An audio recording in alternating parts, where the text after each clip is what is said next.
Hey everyone, this amazing ESO Network show is brought to you by our fine sponsor, Amazon.com. Please remember to shop Amazon for all your geeky needs, no matter what time of the year it is. All you need to do is go to esopodcast.com/ESO Amazon, or click on the Amazon banner on the ESO Network webpage to go to our e-store. It's the best way to shop and the best way to support this program, and it doesn't cost you anything extra. Okay, that's enough of me babbling for now. Now on with your regular scheduled show.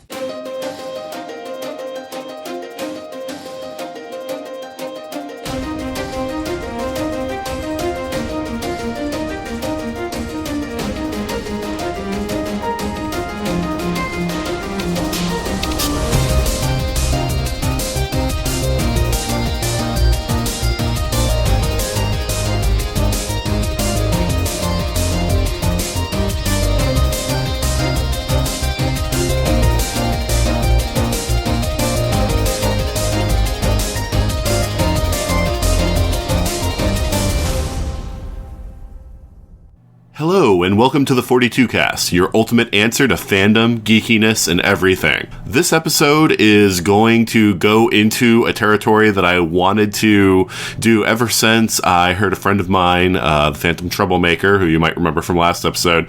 He did an interview with John Semper Jr., who was the executive producer of the Spider-Man animated series from the 90s, and that kind of inspired me to want to do interviews as well. So thankfully, in this day and age of Facebook, it was actually kind of easy to find some people that I was interested in talking to, and I was pleasantly surprised that they gave me their time to talk. So we're going to get to that later on. I will say in advance, neither of the two men that I interviewed today have access to Skype, so it was over the phone line, so the audio quality will be just a little bit on the poor side.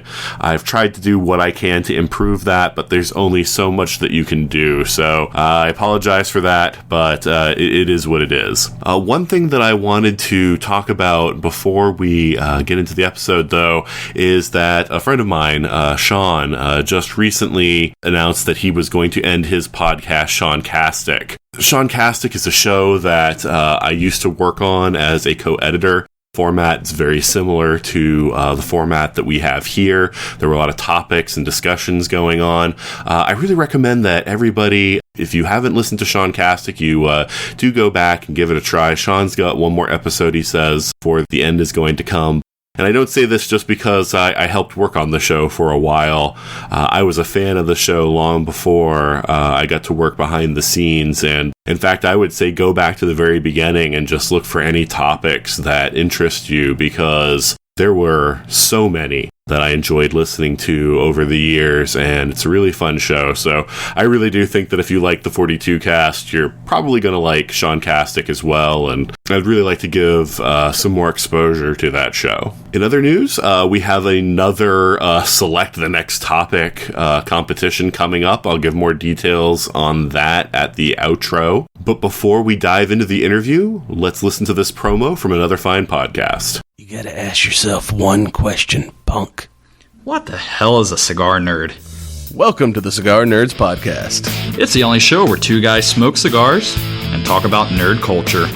Do you like movies, games, comics, sci-fi, pulp culture, and beer? Do you like science, nerd news, explosions for no apparent reason? Then this is the show for you. It's like being in a nerdy cigar shop, but for your ears. Check us out at cigarnerdpodcast.com.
I just love that theme, don't you? So for those of you who didn't recognize it from the music, we're talking about X-Men today. X-Men is a show that changed my life. I reached an age, about 13, where I just wasn't interested in cartoons anymore. I thought that cartoons were very childish. There wasn't a whole lot that you could do with them story-wise, and I felt like I'd just grown beyond them. And then one day, because I still did occasionally watch the odd show or whatever, I watched the premiere of X-Men, and I was immediately hooked on this show. It was a level of storytelling that I'd never seen done in a cartoon before. The characterizations and the way that characters were allowed to interact with each other was so much better than anything else that I had ever seen. And it has driven a lifelong love of both animation and superheroes. And we're also going to talk about another show called Exosquad, which I felt like took everything that X-Men had done and just cranked it up to the next level. And so to discuss those shows with me, I have two of the primary creative forces behind both of them. From what I understand, they are 2/3 of what's called the Tennessee Mafia, and that is the head writers for both Exosquad and the first half of the X-Men animated series, and that is Michael and Mark Edward Edens. How are you guys doing? Good. Doing good. Glad to be here. Good. Glad to hear it. So yeah, Mark and Michael, I just wanted to ask you a few questions here about your time working for those two shows. I consider X-Men and Exosquad to be two of the three great animated shows of the 1990s. So that's a pretty good success record as far as I'm concerned. We were fortunate. I'm sure a lot of the people who are listening to this are very familiar with X-Men. Sadly, because of the way Exosquad was marketed, I'm not as sure how many people are familiar with Exosquad, although I know that everyone I know who's seen it love it, so I'm very interested to hear your thoughts on those two shows. So the first thing that I wanted to ask, and Michael, I'll start with you. Could you just give me some background on how you got into writing for television and animation, leading up to the time that you started working for X-Men? Well, the way we really got started was through an organization at the University of Tennessee, where we made friends with Eric Lewald, who, if you're familiar with X-Men, was the story editor on X-Men.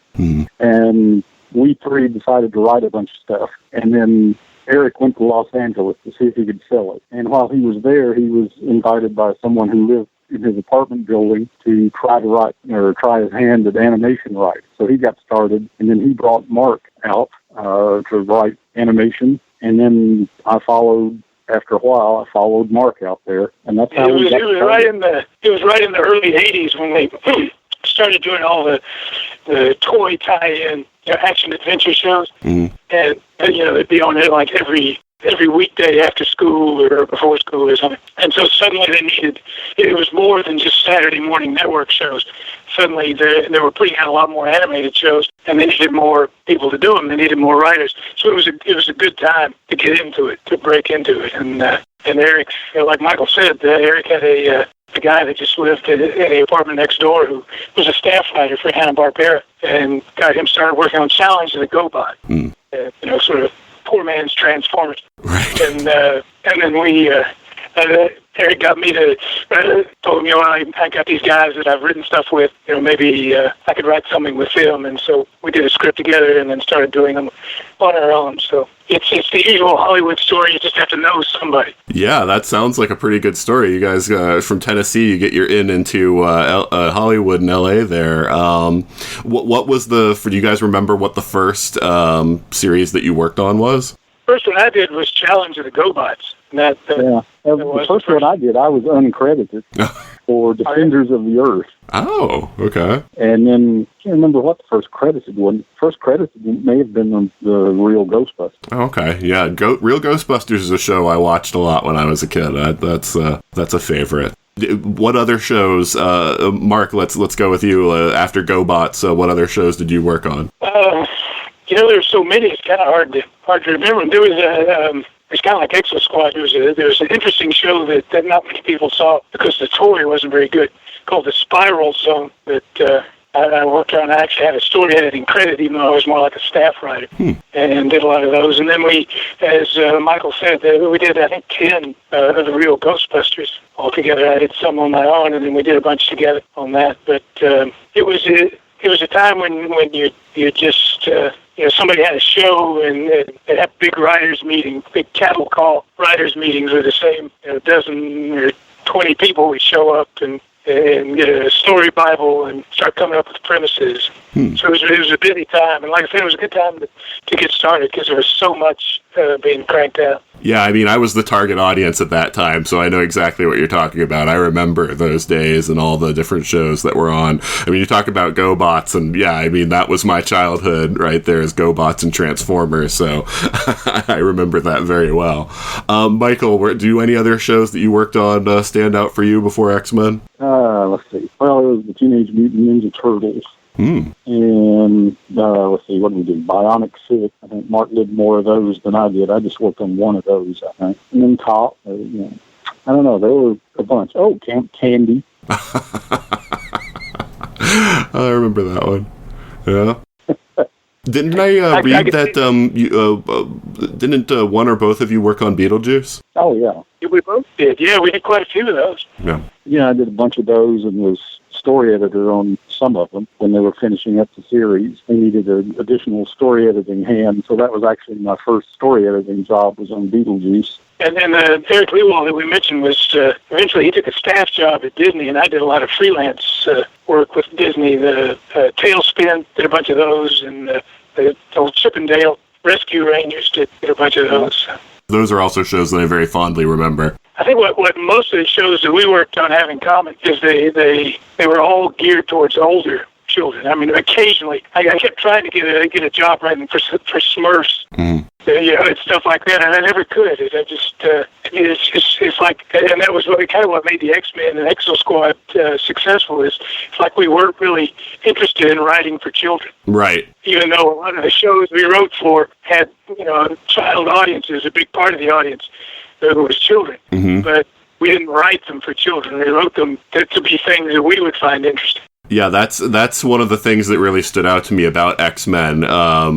Just the depth of the storytelling and the fact that, hey, these heroes can all have differences of opinion, and sometimes one of them can get mad and sucker punch one of the other ones, and just things like, and they don't always run around wearing their uniforms. They actually change their clothes and stuff like that. It's just things that, normally Saturday morning or cartoons, it's just like, oh, well, Superman's always, in his uniform. They don't even show him as Clark Kent much because it's an adventure cartoon for for kids and stuff like that. But so now we're getting to the point when X-Men came up. So how did you start working for X-Men? Mark, I think I'll go with you again. Yeah, that's it's kind of a sad story.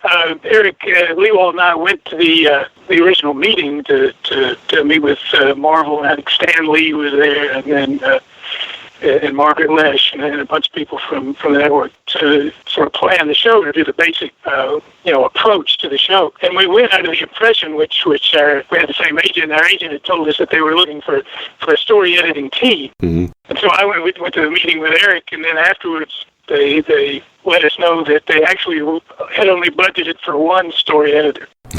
And so somebody had to take a bullet for the team and not be a story editor. So I always liked writing better than going to meetings anyway. So I let Eric be the story. We agreed, that he would be the story editor, and I would be like a head writer, the main writer. But I would go to all the planning meetings and everything, which is a real luxury when you're writing for a show anyway, to be in when all the decisions are made that are going to affect the script you have to write.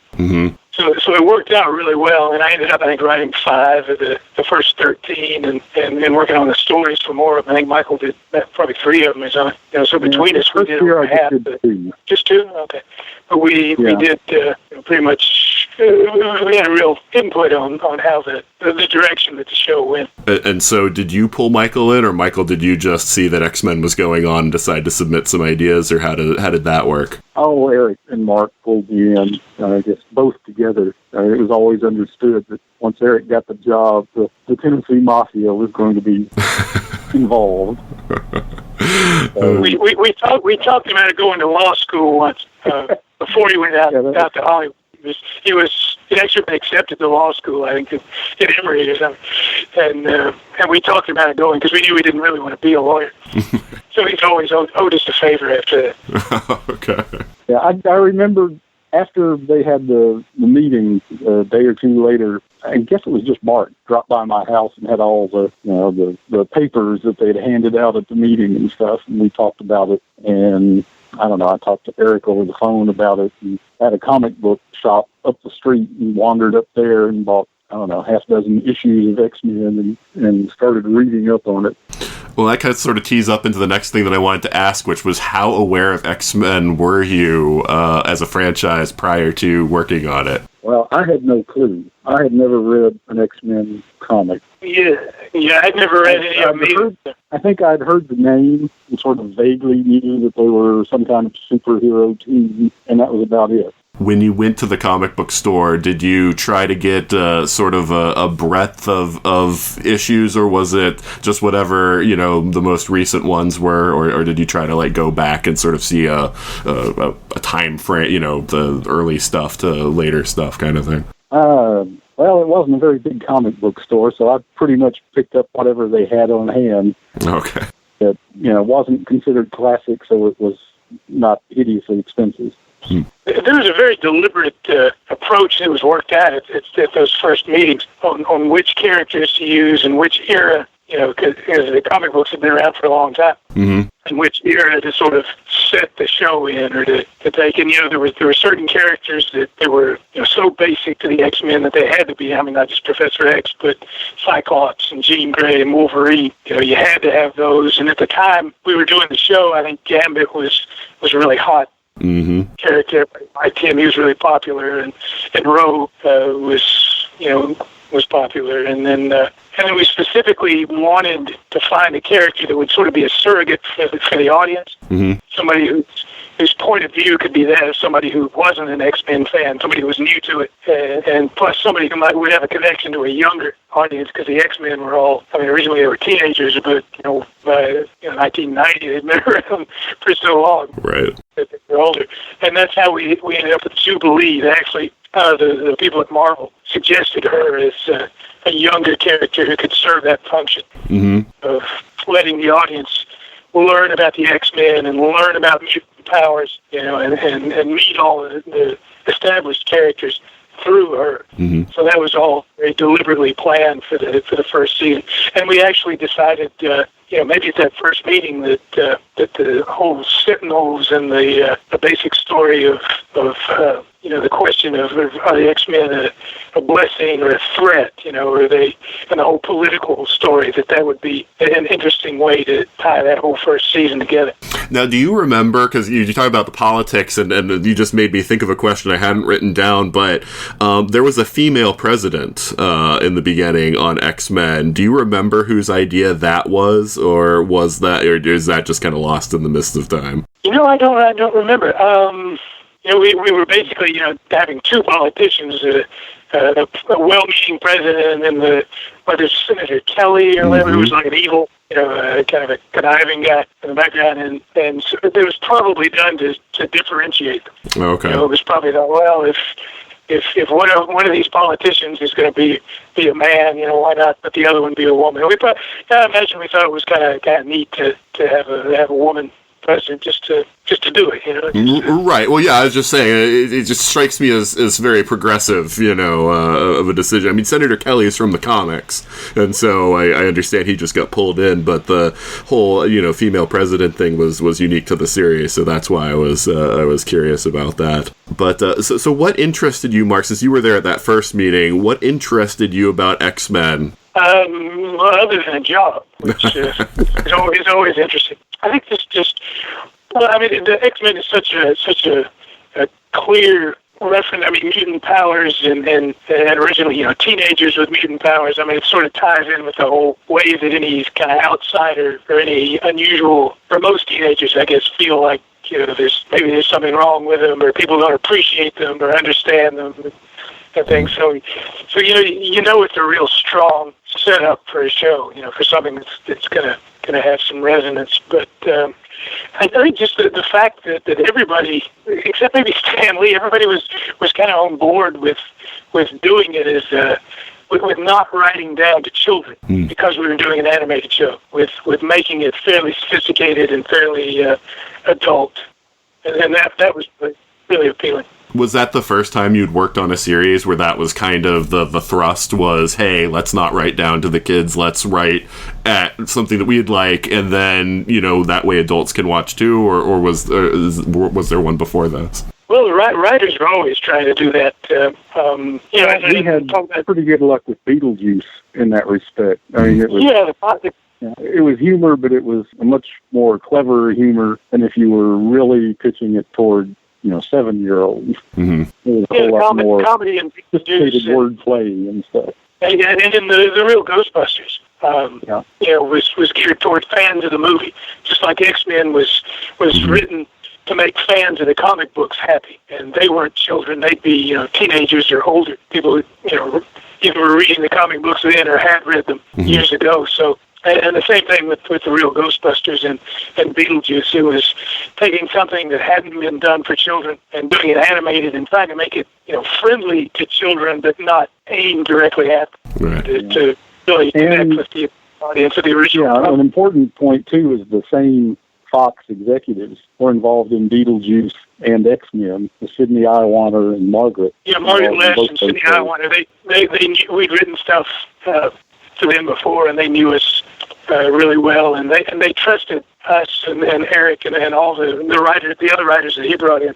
They trusted us to do a good job and to do it with an adult appeal without going overboard. Right. They trusted us. We had enough experience and they knew that we would make it appeal to adults, but still make it something that children could watch and enjoy too. Did you ever have an issue with censorship where you really wanted something in an episode and you were told, no, that's going too far? Well, when we killed Morph in season 1, and I think it worked out really well that all you got was like reactions and stuff, but we wanted to show it. Mm-hmm. We wanted you to actually see him dying, and they pulled back from that. They were a little worried about that. Yeah, I can see that. I actually like it as it is because your imagination can summon up whatever you think it looks like, and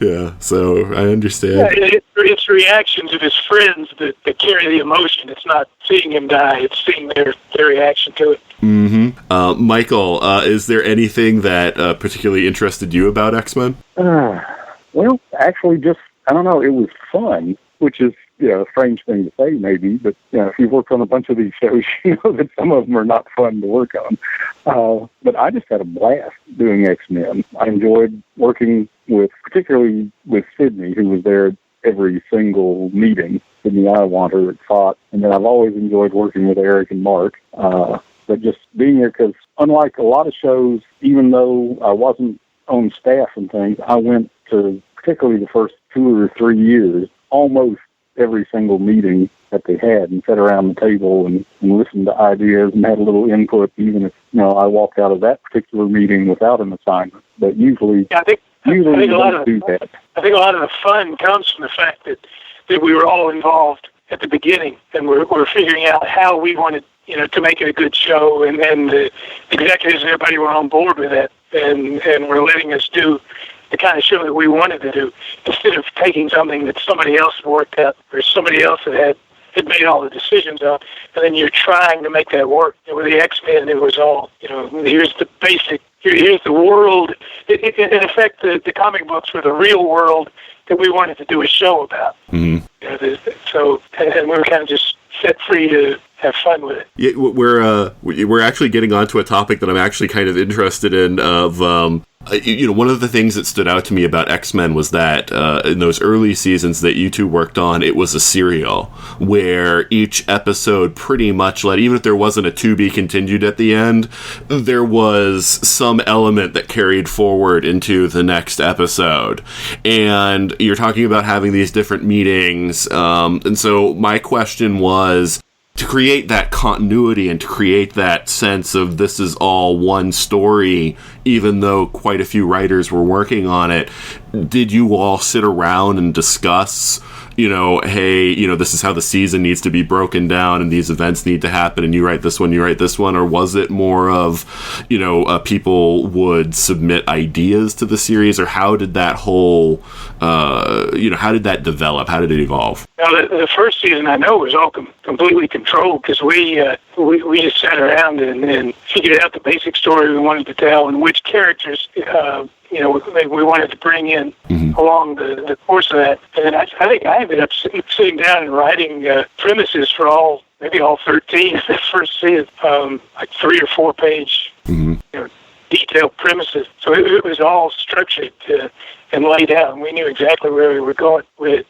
before we started in on the scripts. I did a count one time, and out of the first 65 episodes, I think either as writers or, story by credits or something, Mark and I have credits together on like 31 of those, even though, we didn't write that many scripts, but we would often, and particularly Mark, would often do, premises and outlines that would then get kind of moved on to other people.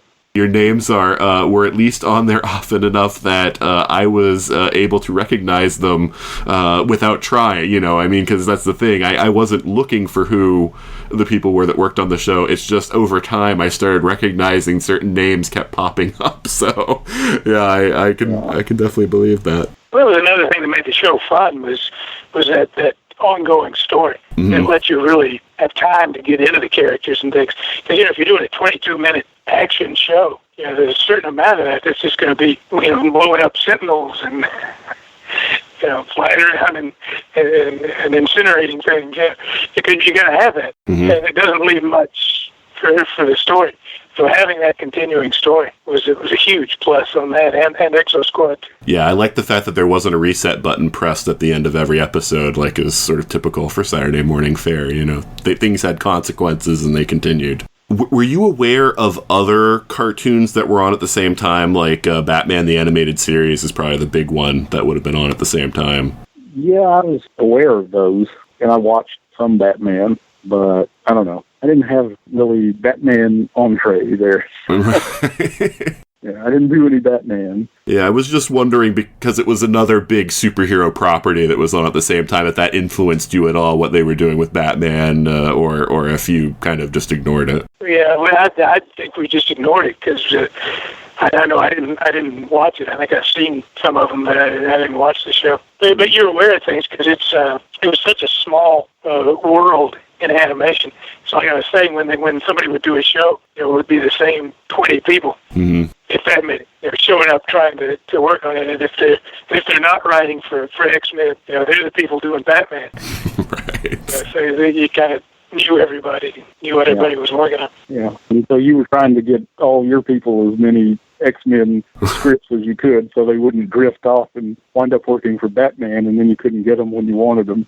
Yeah, so that was part of what I was wondering about how you developed the storyline. So, Mark, you said you had done the outlines, but then were you the one that was going out finding the writers to do that? Was that Eric's job? How did that develop? No, that was Eric's job. That was part of the responsibility of being, having that story editor credit, is he had to go to the meetings where people did. There were meetings early on, and Eric knows a lot more about this because he was at the meeting. But where there would be an executive who didn't like the way we were going, or didn't like what we were planning, and he had to suffer through all those meetings and try to straighten all that out and everything. And while we were sitting back happily writing scripts. So he story editor is your buffer. He takes all the bad meetings, and if you're lucky, you don't hear about them. Yeah, he complained about me. Doing what you're doing. We used to play poker once a week, so that's a great place to complain about all the network meetings you've had to go to. Right. How did you juggle adapting the source material with creating your own unique content? That's a good question. Maybe it helped to have not read that many of the comic books. Right. Well, but in some way, though, you have to stay true to what already existed, or people that were already fans of X-Men would be unhappy with, what you produce. So you had to have something there of that. And we were real pleased that with the feedback we got eventually from fans of the comic books, because they really liked them. I mean, they did like them. Well, we also had Sidney and Bob Skier, who's another writer. He did a number of episodes, and they were huge fans of X-Men. So they knew, all of the X-Men mythos, forward and backwards. So if anybody, suggested anything that didn't fit, they were quick to say, I don't know, Cyclops wouldn't do that. Until you say, oh, okay, I didn't realize that. Anytime you're adapting something like that, I mean, for me, what you want to do is just find the essence of it.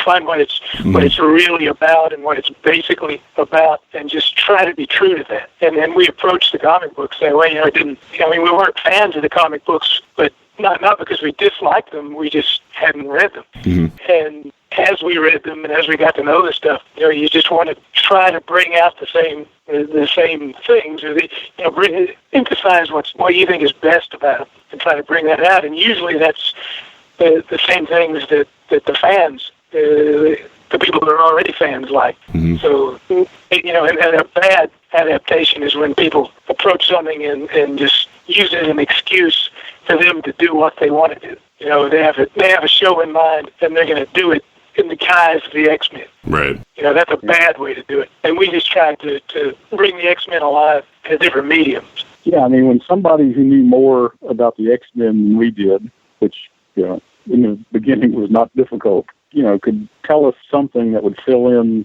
our perspective on the characters or something, we welcomed that, because that was, like Mark said, that's what we were trying to do, get the essence of the characters across, what they would do, what their attitude would be. Do you remember any examples of, because this is sort of different from the censorship question, which was something the network didn't want you to do. Were there ever any times that you can remember trying to do something where somebody said, either Marvel or somebody who knew more about the character said, hey, that's probably not, something you should do with this property because it doesn't match up with what we see? Not really. Yeah, I don't remember anything. Although if there was an objection, it might have filtered through Eric to me, so I may not remember it. Mm. But I always tried to be flexible. I mean, if it's not my life story. I mean, if they say, well, we don't want to take this character that way because, in 2 years from now in the comic books, we're thinking we might do some such and such with them. To me, I just say, well, I'll work with that. Yeah, it seems like there was a time or two when somebody had an idea for doing something and they would say, no, we don't want to do it now because we're thinking about doing that next year with the comics, but I can't remember the specifics of it. I can tell you one thing, though, because I went the other way of watching the cartoon and then going to the comics. The comics stole your idea of having Sabretooth in the mansion. Whoever's idea that was, that happened in the cartoon first. And then the comics were like, hey, that's actually pretty neat. Let's do that in the comics, too. So it worked both ways. So did you guys see the animation when it came back, or was it just you're just writing it on paper, or typing it, and once the script's gone until the episode airs, you have no information about it? There's such a time with doing animation. I mean, it takes so long to do that you tend to have just moved on if you're writing scripts. But we may have seen some of the early stuff that came back. I really can't remember it. Yeah, I don't think so. I think the first time I saw it in any form actually animated was on a Saturday morning, watching Fox, because X-Men was coming on today. So did you actually make sure to tune in to watch all your episodes when they aired? No, after a while I forgot because I've moved on to other things. So, I mean, I would, if I came across it, I would say, oh yeah, what's that? And you'd say, oh yeah, either I wrote that or Mark wrote that or, somebody else that I know wrote that. So the voices of the voice actors probably didn't influence your writing then too much because you kind of wrote independently of the production itself. Would that be a fair thing to say? Yeah, I don't think I never heard any of the voice stuff until the shows were finished and on the air. Yeah, I don't remember any, but a lot of the characters, that was one of the nice things about the the mix of characters in the X-Men is that we used was a lot of them had such distinctive voices. Mm-hmm. And Gambit is such an odd voice, and then and being from the South, we all really liked Rogue. Partly for the way she looked in the costume, but, partly for the voice too. And then Beast was sort of the writer's surrogate. He had all he's a word guy, so he got all the writer's favorite line. Yeah, Beast was one of those ones that I really liked from the beginning because he was smart, but he also seemed to have fun. Before usually in a kid's cartoon kind of thing, the smart person is very boring, but the Beast was smart. Cyclops, yeah. Right. Cyclops. I always had trouble. I had trouble writing for Beast. Oh, really? I never could think of an apt quote. Well, I'd be riding along, and I'd come to a screeching halt and reach for my Oxford Book of English quotations and start coming through looking for key words that maybe could be, done with Beast. So he was kind of awkward. So on that subject, Michael, let's start with you. Do you have a favorite character? Doesn't necessarily have to be one of the main cast, but do you have a favorite character from X-Men? Well, of course there's Wolverine, and he's everybody's favorite character. Right. I also liked Apocalypse a lot. Why is that? Well, I got a lot of assignments out of Apocalypse. There was a while where I was kind of the go-to guy on Apocalypse. Mm-hmm. I think I wrote the first Apocalypse story. I'm trying to get my dog out of here. And, I don't know, I had a minor in religious studies. So Apocalypse's language came fairly easily to me. Mark, do you have a favorite character from X-Men? I was probably Beast. Because I did like the fact that he was so eloquent and erudite, which I'm trying hard to be right now. You have a greater store of quotations off the top of your head. Maybe I like to pontificate more, and Beast got to do it. But of course, everybody likes a character with attitude, though. So Wolverine and Gambit was always fun. Yeah, some people complain that Wolverine is everyone's favorite, but I always say that, Wolverine, he's everywhere, and he's kind of overwritten and stuck in places where he shouldn't be. But when Wolverine is written well, Wolverine is an excellent character, because there's so much mileage you can get out of, the guy with with the rage that he tries to bottle, and he quite can't, and the past that he can't quite remember. Wolverine's a really cool guy, so I really liked what you did in that series, because again, this is the hook that brought in a guy like me, into these characters, because you did write them very interestingly. So I appreciated that. Mark, we'll start with you on this one. Were there any characters that you wish that... Were there any characters that were forced on you that you'd rather not have used? None that come to mind. Some of the characters weren't as interesting, and were there mainly because there were such standards for the show. Cyclops and Jean Grey weren't that interesting in season 1, but then in the later stuff, they get a lot more interesting because we did a lot more things with them, the Phoenix stuff and all that. Nobody was that keen on Jubilee. Even the executives who were saying, Jubilee would be a good one, because she's in the comic books now and all that. But like I was saying earlier, she's the kind of character that we had to have in there. So.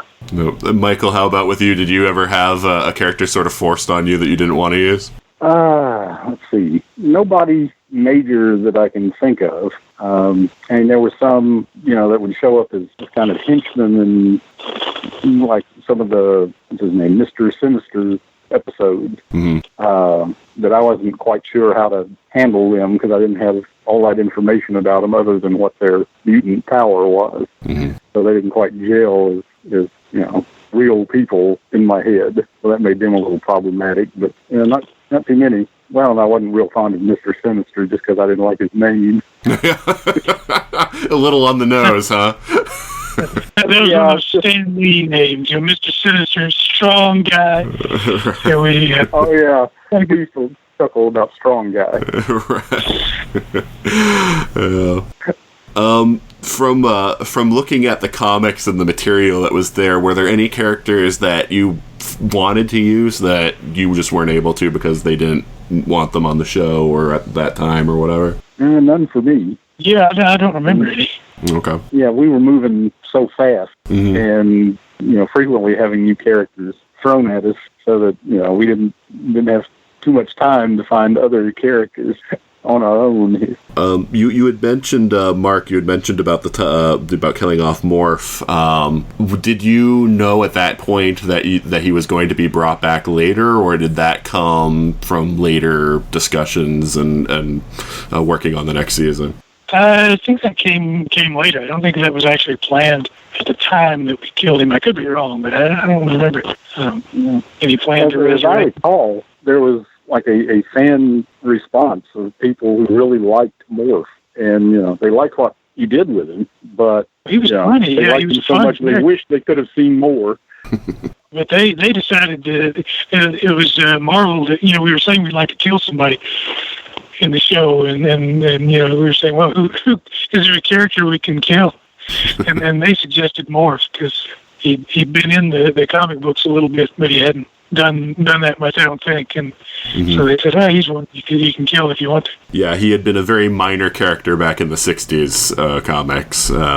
But yeah, that was one of those things that I always wondered about as a kid was, why, characters getting brought back from the dead and things like that, and whether, that was planned or whether it just came about because of external reasons or anything like that. So one of the things that distinguished X-Men was the depth of the villains. Michael, I'll start with you on this one. Is that something that you consciously tried to bring to the characters, is to give the villains, more than just ha, I'm a bad guy, kind of motivations like typical Saturday morning cartoons? Yeah, in a sense, but that's how we always try to do villains. Mm-hmm. A villain is only interesting if he has depth, if you're lucky, if there are parts of him that you can find that aren't villainous. It's kind of like Magneto. I mean, if you look at it one way, you can really understand Magneto's agenda. Mm-hmm. It makes perfect sense. And to have him actually be, Charles Xavier's friend, and a really good friend at that, just adds a whole lot to what they have to say to one another, even when they're, arguing about, how evilly wrong you are in whatever you're trying to do. And they both think the other guy is wrong in what he's trying to do. Right. But they have a mutual respect for each other and what they're trying to do. They just think the other one is wrong about how they're going about doing it. That is one of the things that really drew me to X-Men also, is that relationship between the two of them. I think that was really executed well over the course of all the seasons. Mark, how about with you? Were you conscious of trying to sort of elevate the character of the villains, or was that just something that you did as part of your writing? Well, you always want to try to make the villains as interesting as the heroes. Of course, a lot of times the villains come out more interesting than the heroes. But yeah, you want to give them real depth. I mean, you want them to, on their own terms, to not be villains, to be heroic in their own minds. So after working on 2 seasons, the two of you were working on the Phoenix Saga, which was an actual comic book storyline. Whereas before you had adapted sort of the idea of X-Men, but most of the story, or pretty much all the stories, even though they had some elements from things that might have happened in the comics, they weren't actually a storyline from the comics. So did you approach that differently? Like, did you get the Phoenix Saga issues from the comics, or did you just take a sort of general idea of it and continue your own thing? Because what I find interesting about that one is that even though you're adapting a comic book storyline, it very much worked with what you had already developed for your version of X-Men. So I was just kind of curious if you remember the process of adapting that. So Mark, starting with you. Sadly, I don't remember the process of that very much. I think they must have sent me the comic books or something, and maybe because that storyline was already so intact, that may explain why I don't remember it as well. Because there just wasn't as much creative energy going into it. is doing the first season of the series. So I really don't remember it all that well.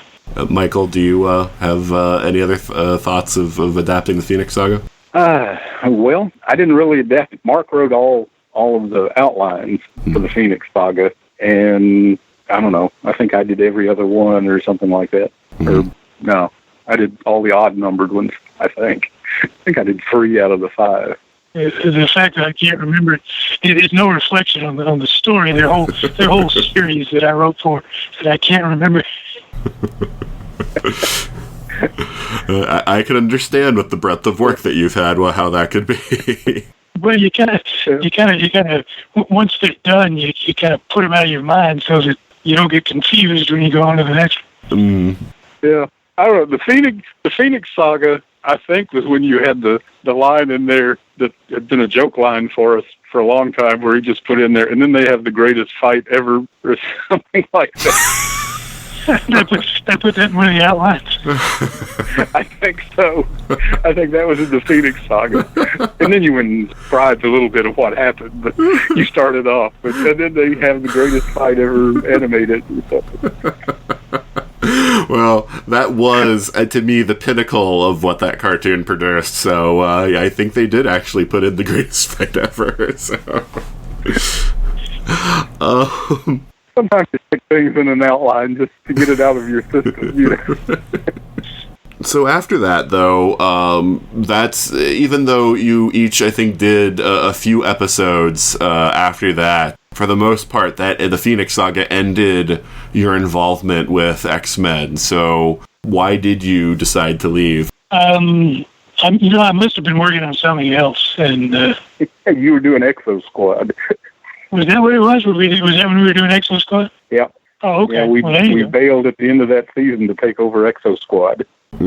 So it was pretty much just the transition. Yeah, it had been another project on this time at Universal that Eric had been involved with in the first season, and well, we both had been involved in it with him. But then when X-Men got picked up again for another season, Eric couldn't do the second season of Exosquad, and so we took it over from him.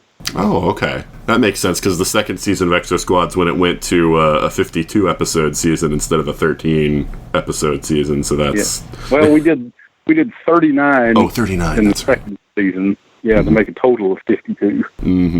Yeah, so, it's a lot more episodes. Unfortunately, 13 fewer than there were supposed to be, Yeah. Before we leave for Exosquad, though, do you have anything that you feel particularly proud of with your work on X-Men? I don't know. I'm just proud of being a part of it. I mean, I don't have anything that well, no, I take that back. There's a 1-2-parter that I worked on. I think the way to approach it was by idea, as I recall, which is the, now suddenly I'm drawing a blank on it.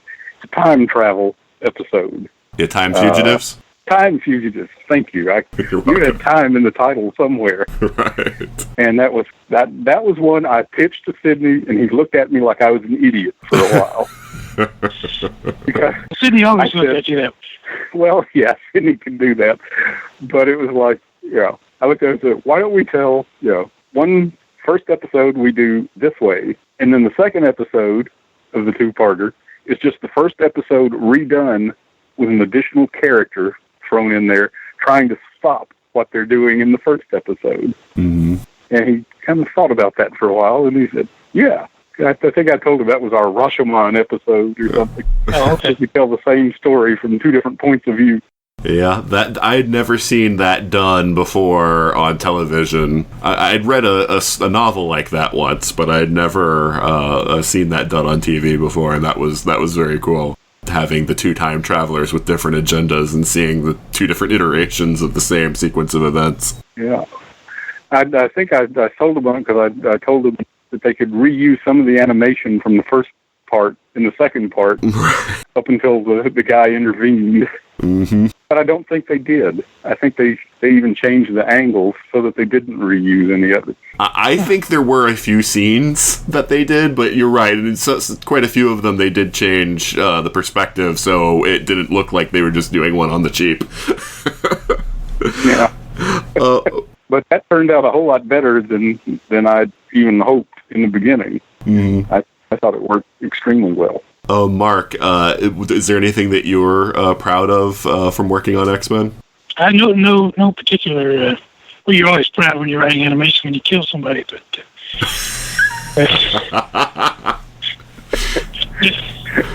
That's fine. I'm very proud of the fact that there's some quote that Eric pointed out to me one time where one of the I don't know if it's the writer director of the movies, some of the movies that they're doing now, said that when he was hired, he went back and to learn about the X-Men, he watched the animated series. So that's nice. But the quote that I'm really proud of is Haim Saban, who of course we're animating the X-Men. He was doing the Power Rangers at the same time, and so at one meeting he said, "I got the two hottest kids shows around right now. One's you have to have a college degree to understand it, and the other one's so stupid nobody can understand it." Which was how he described the X-Men and the Power Rangers. So that was very satisfying. That was actually Bryan Singer, by the way, who said that he went and saw all the X-Men animated episodes before he started doing the X-Men movies. It's on the commentary track, actually, for the first X-Men film that he did. Oh, okay. Yeah.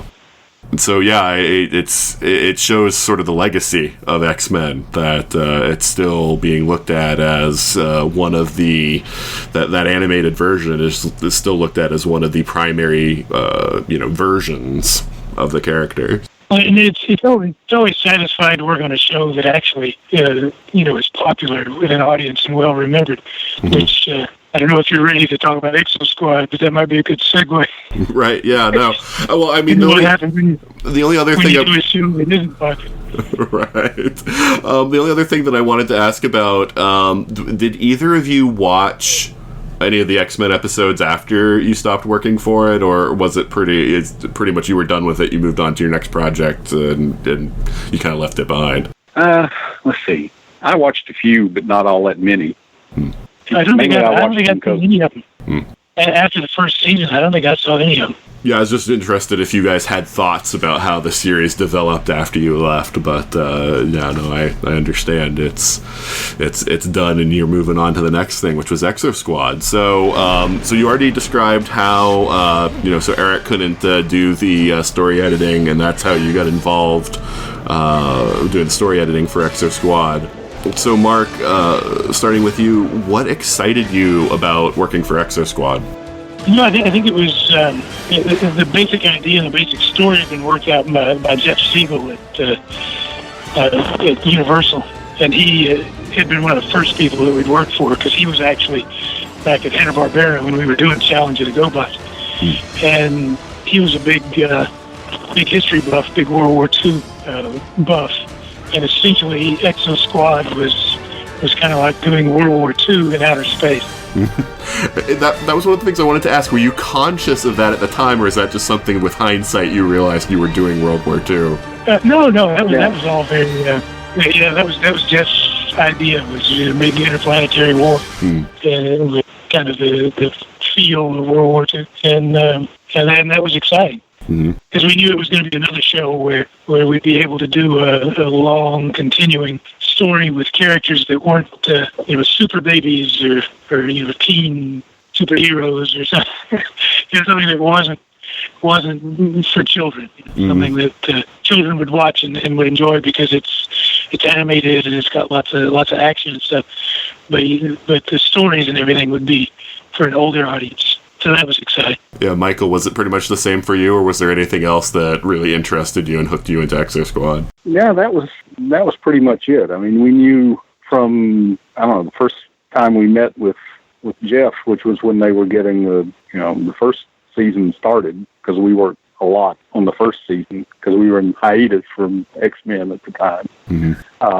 We knew what he wanted to do, and we had done some development for Jeff a few years earlier of a series that never got off the ground. We did a a 5-parter with the Universal Monsters. And we knew he was a big fan of anime and that he wanted to do a more, adult show with a kind of the sweep and focus of World War II with this humongous, inter solar system war here, interplanetary war. And that was exciting. So, yeah, it was great. What were the differences, Michael, between working for Exosquad and X-Men? Well, let's see. I don't know. Well, one thing was just, the sheer amount of the work, particularly once we took over the second season, and which we knew it was going to be 39 when we took it over. And we did all 39 episodes in 6 months. And that was, that was a big thing. Didn't have time for anything else except Exosquad. I mean, lived and breathed Exosquad for 6 months. And the people at Universal were just uniformly fun to work with because they were all really into the show. They really wanted to make it good. And so, you had Jeff and Will Minio, and then you had the other people like Ralph Sanchez and Michael Torres and Jonathan Rosenthal, who were all, eagerly working on this thing, and they loved the show as much as we did. I mean, it was one of the happiest experiences working I've ever had. Even if it did almost work me to death. Yeah, I think I was putting in 100-hour weeks on that show for 6 months. And Mark, what about for you? What were the differences between working for X-Men and Exosquad? Well, since there wasn't anything. I mean, Jeff Siegel had the idea and everything, but there wasn't, since it wasn't a comic book, since it was being created out of whole cloth, it was even more satisfying because we got to really do everything we wanted. And then I was going to say that we really got into Exosquad, I think, more than any other animated show that I've worked on. I mean, it really, partly because of the schedule, I think I was writing 2 outlines every week, and some of those would be like 17-page outlines. Yeah. Some of them were over 20. Oh, right. It was like an unformatted script, just like all the dialogue would be in the outline. Yeah. But when we were doing it so fast and doing, with such concentration on the story and everything that you could write it that fast because you really got caught up in the whole thing. So you said that the basic idea was already created, but were the characters already created? Did you have any influence on creating new characters and adding them into the series? I mean, how did that sort of interplay and work out? Yeah, the main characters were created, but they weren't essentially final, if you know what I mean. So as we went along, we had a lot to do with, their attitudes and how they talked and all this stuff. You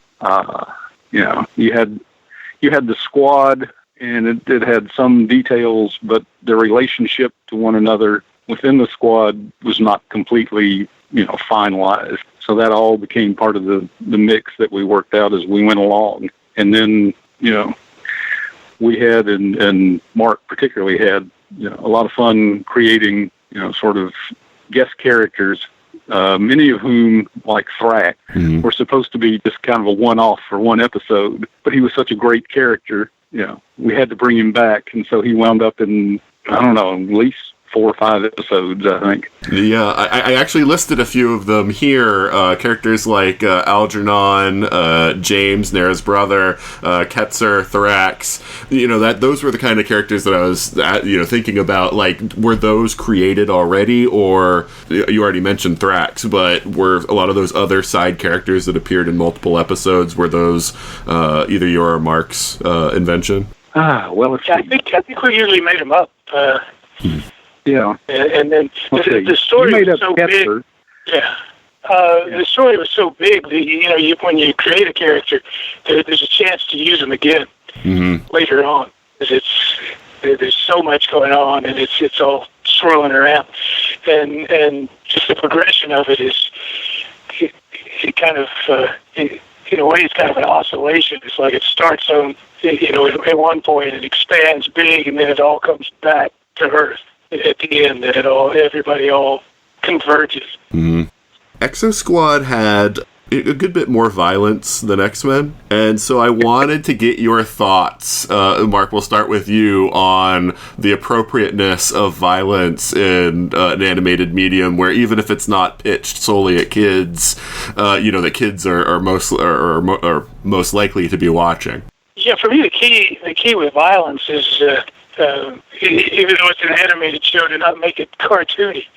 But what I mean by that is to show the emotional and real life consequences of the violence. That an example of an episode that I really liked was there was one where there was some essentially Boy Scouts who were on an outing, and then when the war broke out, and they just got stuck on this planet, and I forget which Neo-Sapien leader it was, but the guy ends up crashing and dying, and they end up watching this guy die. Yeah, Shiva, and they're all, even though he's the enemy, they see him die, and they're all upset by it. It's like suddenly he's not just the enemy; he's a living being that's dying. And we had a character, and this I thought was really neat. A member of the squad who just got fried on re-entry coming into Earth. Allison Reddy, I think was her name. Yeah. And Will Menu, after that, he put a photograph of her taped to the inside of J.T. Marsh's helmet. And then we brought her a clone of her back, the Neo-Sapien clone, later on, and sort of address that whole sense of loss that when somebody got killed in Exosquad, it wasn't just some nameless person dying. It was a real emotional. It was kind of the same thing. We did the same thing with Morph. It's just we did it a lot of times in Exosquad with different characters. Yeah, my friend and I said don't get attached to anybody in Exosquad. Because you never know. Yeah, you never know what will be.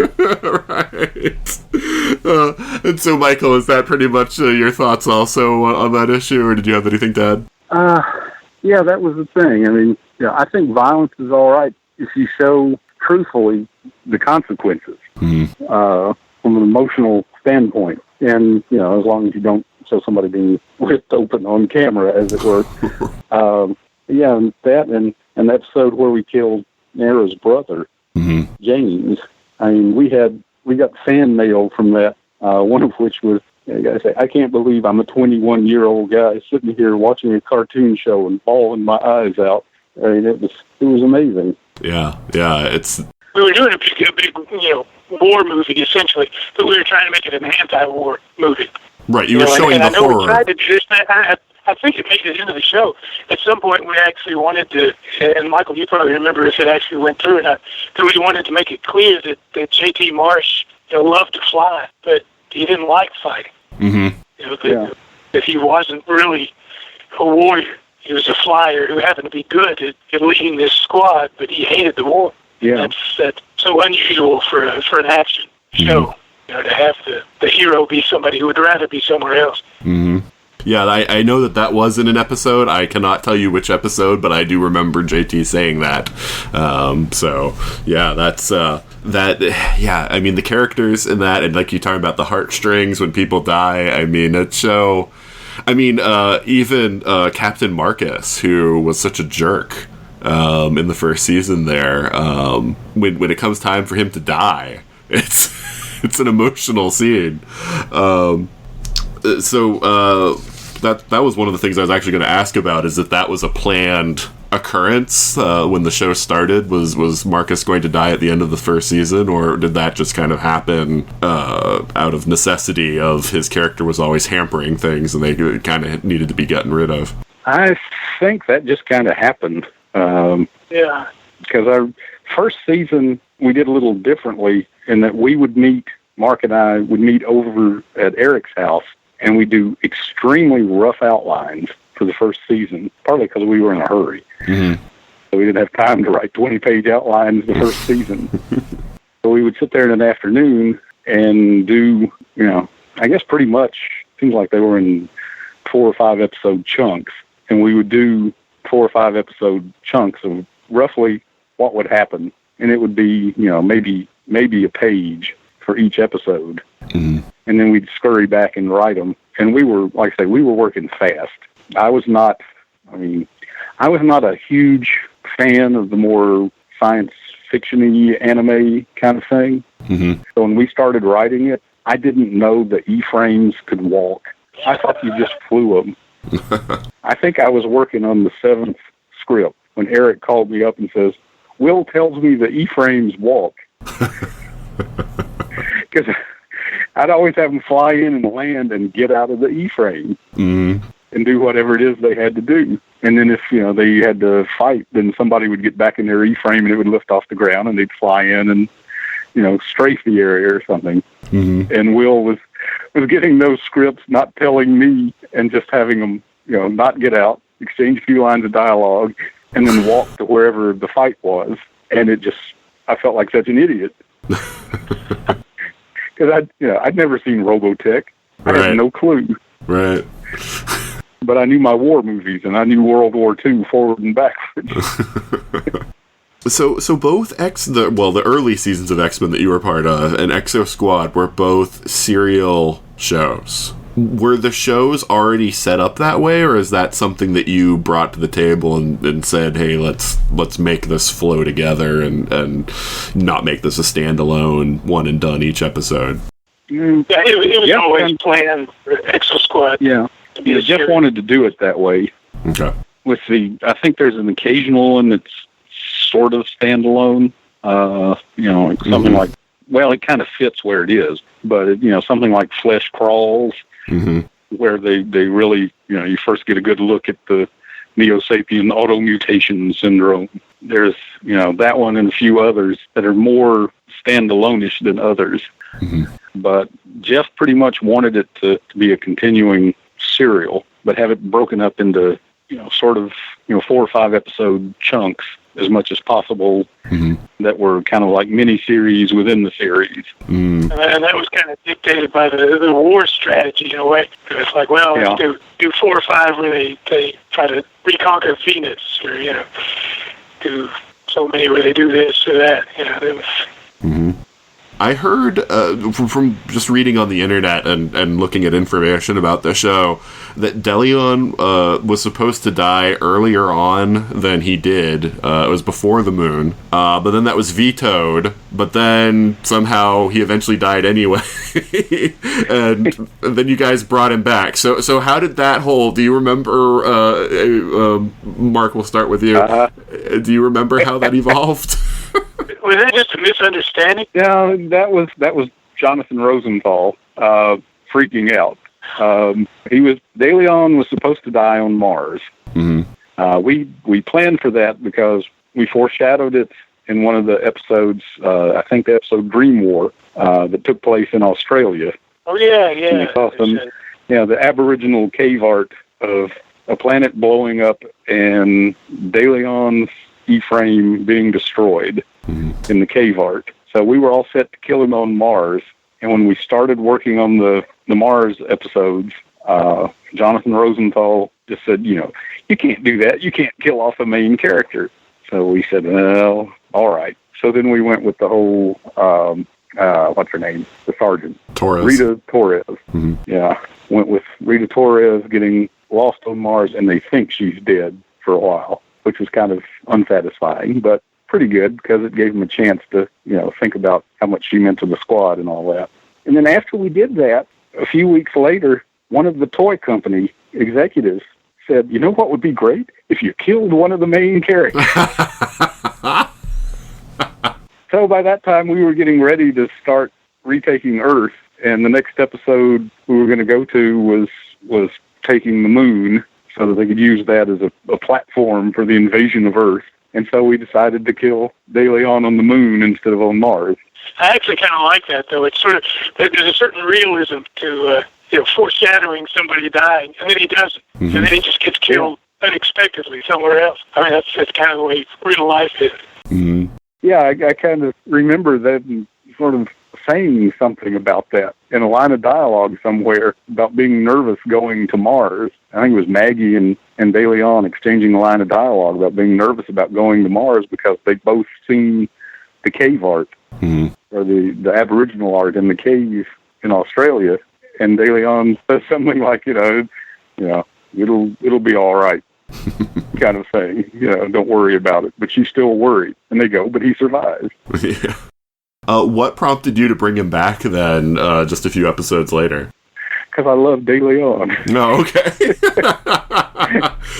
And we were very that Will Mineo had come up with something in the first season that we were able to use, which is the interface, between the E-frame and the pilot. Mm-hmm. That I think in the first season, there's kind of a hint that it gives the E-frame sort of sentient capabilities. Because as their E-frames are being destroyed on Olympus Mons, J.T. Marsh's E-frame says goodbye to him.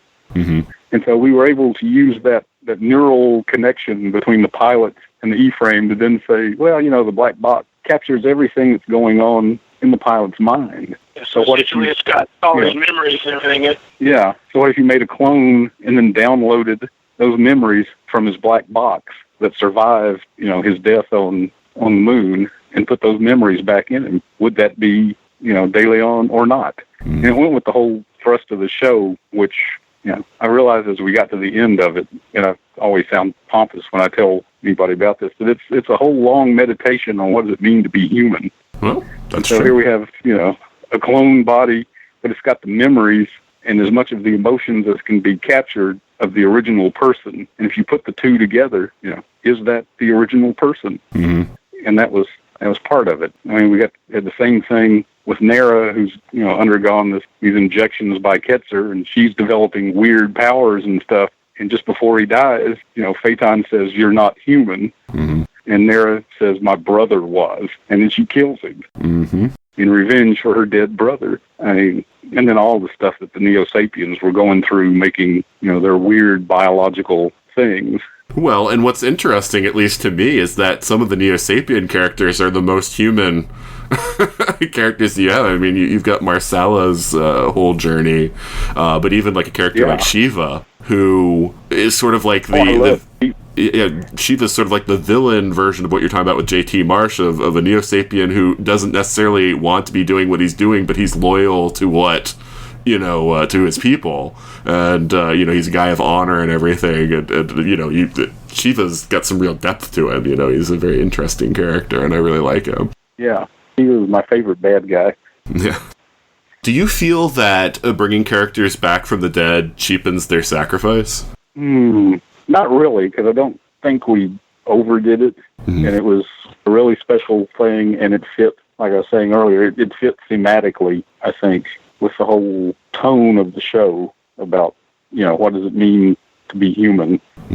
I don't know. I mean, if we did it willy-nilly, or did it just to be cute, or did it, I don't know, or what might be considered a frivolous reason. I can't think of a frivolous reason in Exosquad, but, Well, I was talking more in a general sense. It's kind of a judgment call. If you do it too much, it does detract from the drama or the emotion of any kind of sacrifice. But yeah, I don't think it's like we did it once on Exosquad, a show that I kind of enjoyed, but it got tired toward the end. Supernatural, which is a live action show you're probably familiar with. They did it all the time. And that really got tiresome after a while. Right, and having gotten into comics because of your work on X-Men, I can tell you that comic books bring characters back from the dead all the time, and it gets really tedious because as soon as a character dies, you're like, why do I care? Because I know they're going to be back in a year, so that's definitely when it goes too far. So as the series progressed, there were a lot of romantic plot lines that were going on. One of the things that kind of confused me watching the series was that in the beginning of season 2, it seemed like Maggie was being paired with Kaz Takagi. There's a scene where they're trying to escape from some Neo-Sapiens, and they kiss at the end of the scene. But then at the end of the season, it seems like that was, nobody other than Kaz maybe giving her some looks or something, that was never developed any further, and she of course gets close to De Leon. Do you remember what happened there with that? Was it the thought that Kaz was a younger guy, and did people kind of steer away from that, or am I just overthinking this, or I just think she changed her mind. De Leon's a much more interesting guy. I mean, Kaz is nice, but he's basically, a callow youth. Mm-hmm. Whereas De Leon has some depth to him. He was one of my favorite characters. Uh-huh. I will say, though, I did like the fact that even Bronsky finds somebody, with Eve Hanley and everything. So even the really gross kind of guy, and he sophisticates himself up a little bit there. Yeah, we thought that would be nice. Yeah. So, Mark, who was your favorite character on the series? Oh, we had so many characters. It's hard to pick a favorite. That's kind of a cop-out answer. Michael, do I take from your conversation here that De Leon was your favorite? Maybe. I was also very partial to Nera. Yeah. Who, I started off not liking all that much. Mm-hmm. But as the show developed, it suddenly dawned on me, this whole show is about her. I mean, she starts off as this basically naive country girl who got a chance to fly and went to the academy, and now she's, serving her first tour of duty with a real E-frame squad. Mm-hmm. And then all hell breaks loose, and she has to grow up fast. And we put her through so much hell in the course of those, episodes, particularly it was really in the second season. Mm-hmm. Such a nice, well-meaning, innocent sort of character is literally changed by this experience. I mean, she loses her brother, but then she's even physically being changed by what's happening to her. And I think that's why we found it so satisfying that she's the one that actually kills Phaeton. Yeah. Yeah. In the end. Yeah, because initially I think the idea was, well, of course, JT Marsh will kill Phaeton because he's the hero. And it just didn't seem right. But it seemed right if we let Nera do it. Mm-hmm. Because of everything she'd gone through. It was like the final evolution of her character. Yeah, that was such a powerful moment, too. The one that you're talking about, where she says, "My brother was," and she shoots Phaeton, because because I don't think Nera could have done that, at the beginning of the season, season 2. But at the beginning of the season, there's no way she would have done that. But she's working through her own form of post-traumatic stress. Yeah. Except it's sort of traumatic stress in the present that she's going through every day. Mm-hmm. Well, her relationship with Marsala is very nice also, in that, even the others, they at times they have a hard time accepting him, as who he is, and Nera always accepts Marsala for who he is, and they have this very loving relationship, even though it's not, romantic necessarily. And, I always found their scenes very touching. He was, from an emotional standpoint, he was kind of our Spock character. He was very even. Nothing really changed him throughout the entire war. He was always true to who he was. Yeah. And, if you remember some of the old Star Trek TV series episodes where, there was one where, Spock with the spores, and he became happy for a while. And then at the end, the girl asked him, you never even told me, what your first name is. And he just kind of looks at her for a moment and says, you couldn't pronounce it. Mm-hmm. And that's all he says. I mean, it's that kind of relationship that, Marsala has with Nera, because he knows, he does love her in his own way, but he knows it can never be because they are two such totally different types of people. Yeah. He leaves her at the end of that final episode and even tells her, have children, be happy, and, he leaves her there. Mm-hmm. That's, yeah. What characters do you wish that you'd been able to do more with? Were there any that you felt like you wish you'd had more time with? I'm going to give a cop-out answer again. I mean, I wish we'd had more time with all of them, which of course was the plan. But with the unproduced 13 more episodes. How about you, Michael? Was there anyone in particular that you felt like you had big plans for, and that you wanted to do more, and you just didn't have the time to do it?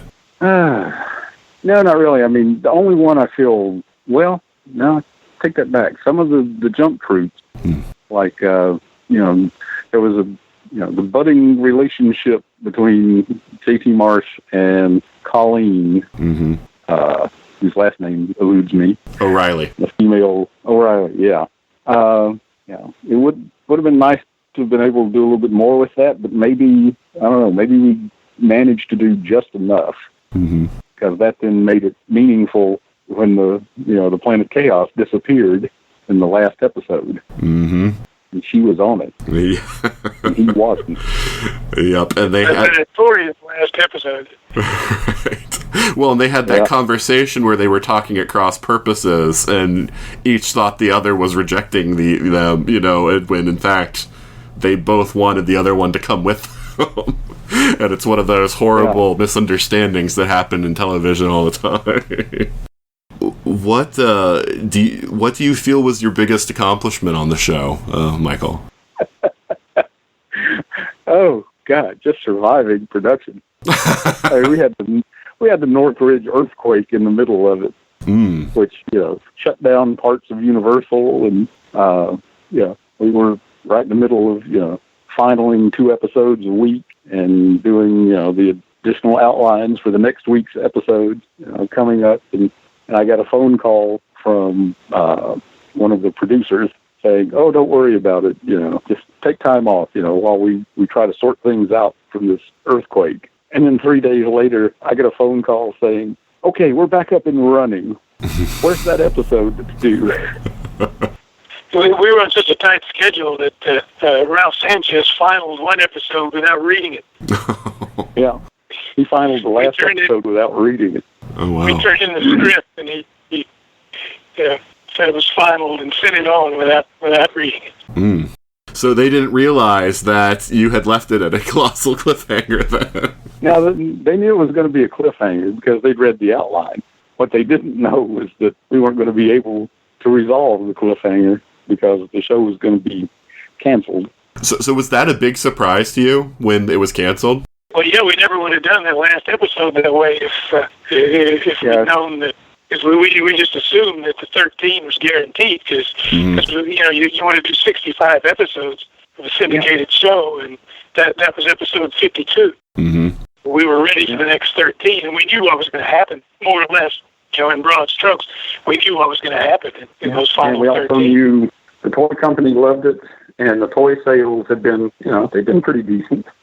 So, in the normal scheme of things, but it was about that time, it really hit people that, 40 days of toy company tie-in syndication had kind of gone away. Yeah, the networks had moved into that daytime, weekday spot with a lot of their own animated content, and Exosquad was shown at, really super early in the morning, like 5 a.m. kind of, time frame in a lot of markets. Which was a terrible time for a show that appeals to an older audience. They're not up at that time. If you were doing a show for 5-year-olds or something, they might get up and watch it that early. Yeah, I didn't catch it until it was on the USA cable network.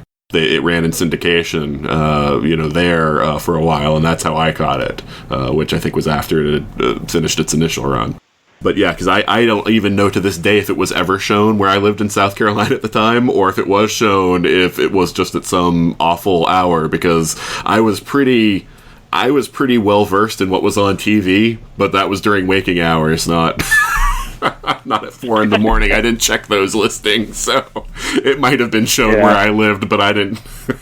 I didn't know about it. Mark, do you feel that? What was your biggest accomplishment for the show? Well, in a serious sense, it was just doing a show that an animated show that really had an adult story. In effect, it was. I know that they do that in anime all the time, but that was so unusual for an American show to be that way. And in the less serious sense, it was quoting Dante twice in a cartoon show. So. That's right. And once in Italian. So. Right. That's right. Abandon hope, all you who enter here. That's. The other quote was when they put Mars back together. That was the Divine Comedy ends with some line about the love that moves the stars and the other planet, and when Algernon was explaining gravity as matter's response to the loneliness of space, he refers to it as the love that moves the stars.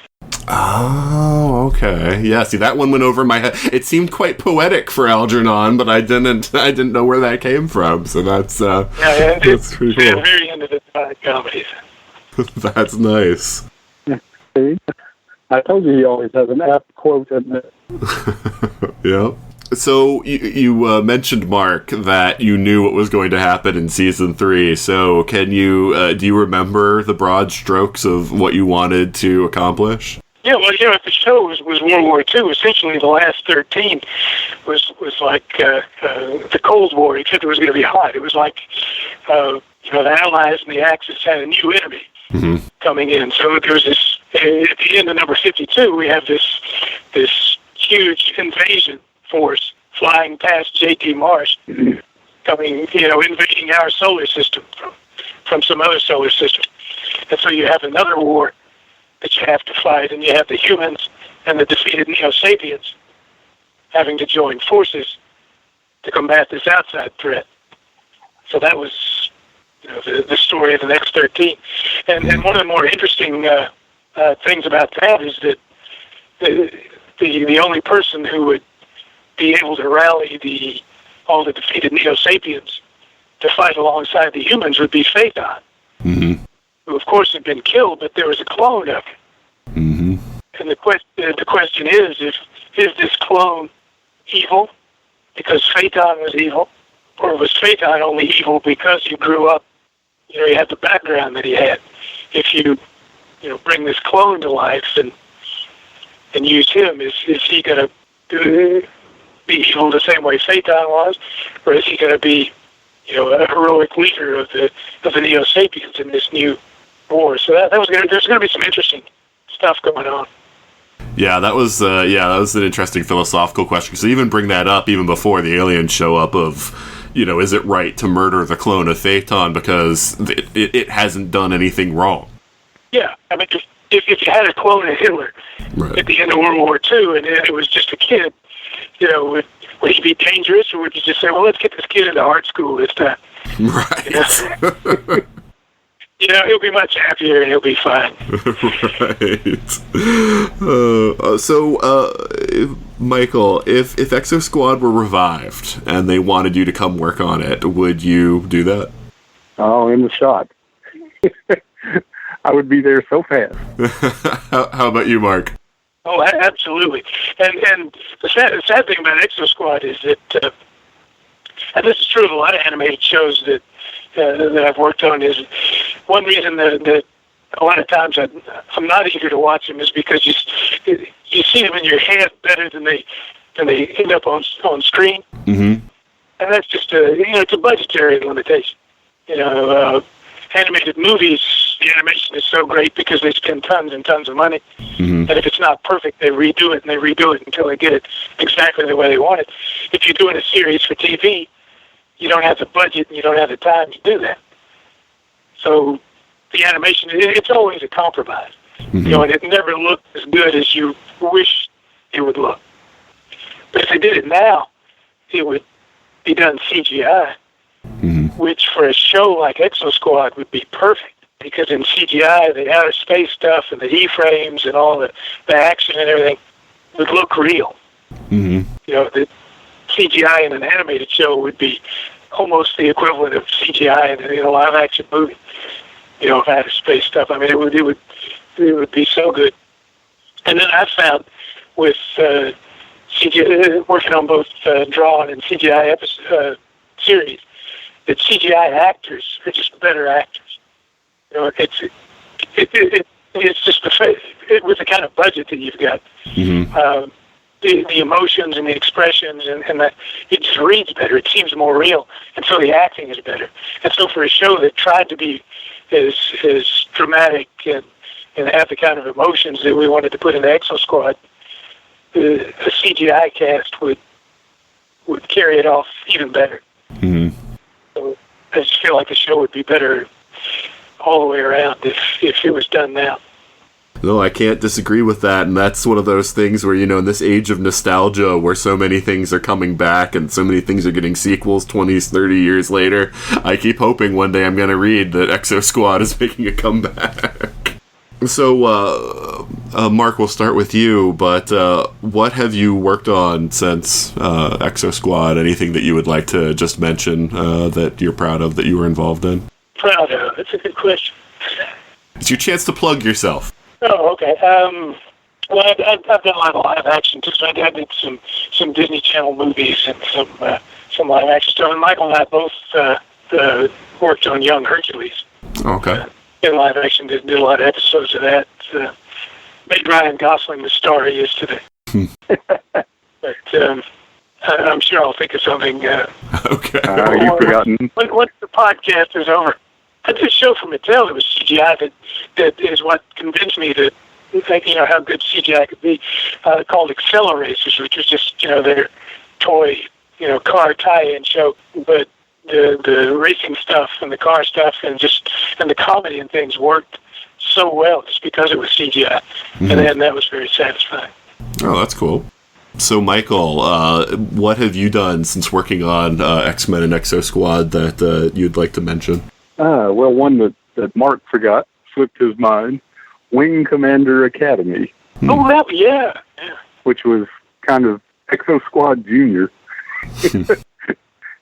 in a sense, because it was. Yeah, we tried to get the same sensibility to it, trying to make it as real as possible, and that was the only show where I've been to every voice recording. Mm. And they brought in just an amazing voice cast for that show. I mean, we had Mark Hamill and Ron Perlman and Dana Delaney and just, a big, group of main actors. Wow. Now I need to check this thing out. I forgot about it. We only did 13 of those, right? Yeah, we only got to do 13 because Universal got sold. And this was another one with Jeff Siegel and Ralph Sanchez and the whole Exosquad crew, as far as executives, were involved in it. And then Universal was sold, and that always happens whenever a studio gets sold. They fire all the executives and bring in their own bunch. And so, we found out, I think it was the last day of voice taping, that, the sale had gone final, and Jeff had received his notice that he was being laid off. Hmm. And so it was a very bittersweet last taping, but it had a lot of promise. It was really starting to gel there at the end of the first 13. And I don't know that it ever would have been quite as good as Exosquad, but I think it had the potential to be really close based on some of the episodes that were done. Oh, very cool. And, I don't know. Other stuff we did that was fun was, like Mummies Alive, which was very cool. We had a blast with that one.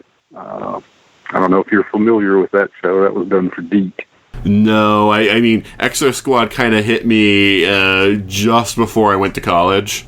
And so even though I still do watch animation to this day, during that period when I was in college, that's like... there's a gap there of I don't know what was on TV, and, things were coming on that I was not aware of. I've since watched several animated series in the last few years, but yeah. So Mummies Alive was kind of a fun show. We had a boy who was a reincarnation of an ancient Egyptian pharaoh living in San Francisco, and his mother worked for the museum, and the Egyptian exhibit came alive because they were the protectors of the pharaoh. And they knew a bad guy had come back and was going to try to get him and finish the job.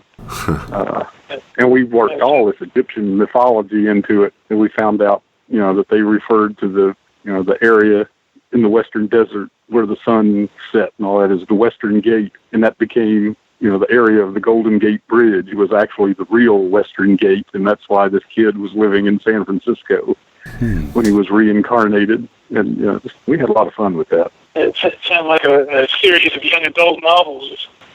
Yeah, that's essentially what it is. It's kind of a young adult thing.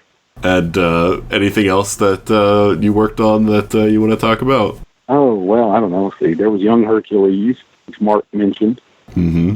And trying to think. I don't know. Yeah, just a bunch of other things that had their fun moments, but not necessarily worthy of mention. Sure, no, I understand. Like I said, I just wanted to make sure that you guys had a chance to plug anything that you wanted to talk about. Is there anything that you're working on right now, Mark, that you want to talk about? Current project? Well, I'm and I've been finishing it for a year, but I'm finishing a novel that I'm actually going to edit this out to. My agent's so slow that it takes so long to actually sell a novel. Mm-hmm. At my age, I don't know if I can wait for it to be published regularly. So I think I'm going to put it on Amazon myself just to get it out there. But I'm very close to having it finished and putting it out. So. Oh, okay. Is there anything that you can say about it, or is it hush hush for now? No, nothing hush hush about it. It's called Death Be Not Pwned. The fact that I know what pwned means shows that I'm much cooler than people think I am. Because I don't know that anybody says that anymore. It's taken me so long. Yeah, I started working on it a long time ago. But it's basically a kid who's writing his college application essay. It's the weekend that it's due. It has to be done by Monday. And he also has a job delivering pizzas. And one night, while he's delivering pizzas, he runs over death and ends up having to chauffeur him around over the weekend while he's desperately trying to finish his essay for his college applications. kind of a dark topic. Oh, that definitely sounds like a lot of fun. Yeah, this will inspire me. I'm at the point where I'm making the changes that nobody but me will notice. Mm. Where you obsess over a sentence and think, well, maybe I should move this word around. Whereas anybody reading it wouldn't care. Right. So I should probably just go ahead and put it out there. Oh, well, I'll definitely have to keep an eye out for that. And, I'll let you know, yeah. Yeah, definitely let me know. I'll definitely mention it, here and on Facebook and Twitter as well. Michael, you didn't have anything else that you wanted to plug, right? No, not really. I got a few things juggling around, but nothing worth mentioning. They've been juggling around long enough. I got several sort of low-budget spec scripts for movies out there that, I don't know. A friend of mine who's a producer that I've been writing them with has almost gotten them sold, several times over the last few years. A Hollywood story, yeah. Yeah.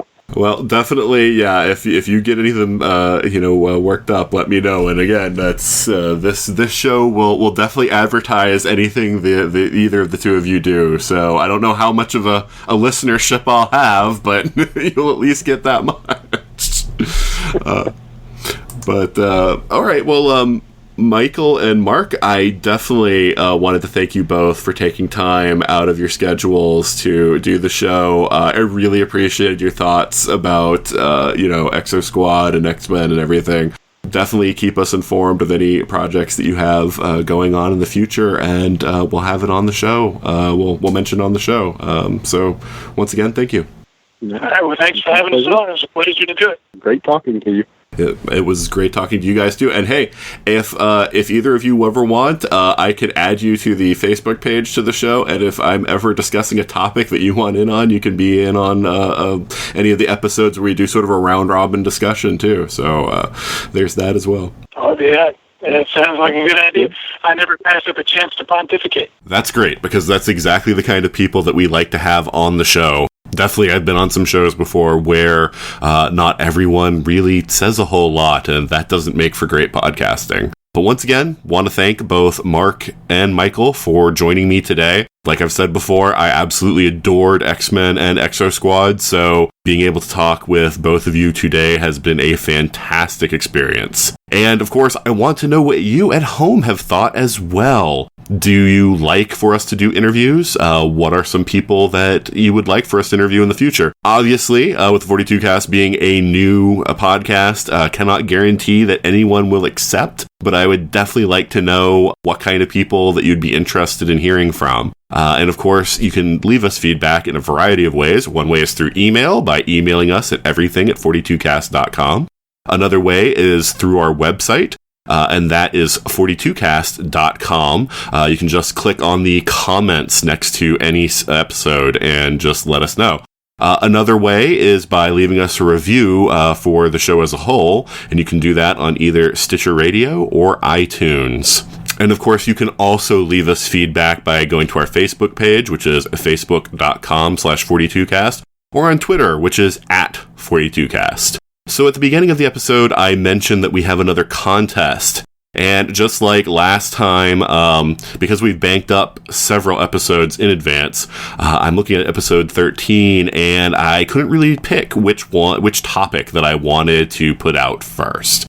So if you go to our Facebook page, which once again is facebook.com/42cast, you will see the post where I mention all 5 topics that we could put out. And you can go there and put in a vote. Please only vote for one topic. Last time we did this, a lot of people voted for multiple topics, and I thought that was kind of unfair for the people who only voted for one topic. So this time, just pick the one that sounds the most interesting to you, so everyone is weighted equally. I would do a formal poll, but Facebook wants me to pay to upgrade to a premium page to do that, and I don't think it's worth it when everyone can just reply with a comment and just let me know which of the 5 that they prefer. So I'll get those tallied up, and by the time of episode 12, I'll have determined which one we're doing. So I'm looking forward to that. One other thing that I wanted to plug, since we're talking about X-Men today, is a really cool website that Eric Lewald, who is the script editor that Michael and Mark were talking about for X-Men, he has an xmentas.com blog where he sort of chronicles the making of X-Men, and it's all coming together for a book that is coming out later this year, where it'll be all about the making of the X-Men animated series. So when that comes out, I'll post a link for it, and I'll mention it in the comments. So look forward for that. I also want to mention that Mark's book that he was talking about has been published since he did the interview, so there will be a link to that also in the show notes. I'll also be putting a link to the DVDs for both the X-Men series and the first season of Exosquad, so if you're not familiar with either of those shows and you've listened to this interview and you're interested, you can go to Amazon.com and start picking those up. So that's it for this week. Please join us next week when Chris Evans will not be joining us. And until then, this is Nathan signing off.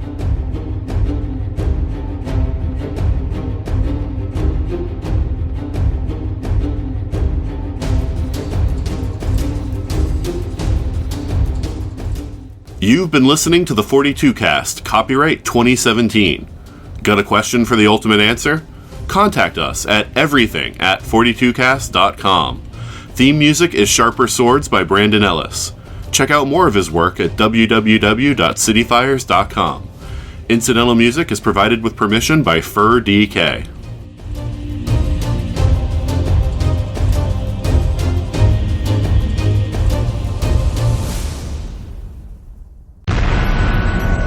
This has been a broadcast of the ESO Network, your station for all things geek, classic, current, and beyond. Be part of the crew at ESONetwork.com.